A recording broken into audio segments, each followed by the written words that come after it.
नमस्कार, सुप्रभात. बुलेटिनच्या सुरुवातीलाच मोठी बातमी आहे. मनोज जरांगे यांच्या आंदोलनासंदर्भात. जरांगेंचं मराठा आंदोलनाचं हे वादळ आता भडकलेलं आहे. रस्त्यांवर जरांगेंच्या स्वागतासाठी अभूतपूर्व गर्दी. महाराष्ट्र आमचा, मुंबई आमची, जनता सुद्धा आमची. जैसे निकलता है तीर कमान से, देखो ये चला वो निकला वो शान से.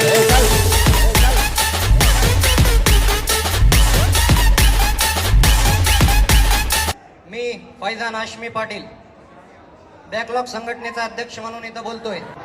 आपण युनिव्हर्सिटीला उपोषण करणार आहोत. अरे ते युनिव्हर्सिटीवाले सांगतेत की आम्ही हॉल क्लिअर व्हायसाठी कुठं टोकलाय. अरे हा फैजान हाशमी पाटील छाती टोकून सांगतो की त्यांचा कुठं जर उत्तम नाही बोलला तर नावाच्या पुढे बॅकलॉग संघटनेचा अध्यक्ष लावणार नाही. अरे मी घरच्यांना सांगताना सांगितलंय हे बघा, आलो तर तुमचा, गेलो तर बॅकलॉग समाजाचा, वाईट परिस्थितीसाठी तयार राहा. मी बी एवढं सोपं नाहीये. मी फक्त दिसायला बारीक आहे. माझ्या नादाला लागलं की मी सोडीतच नसतो.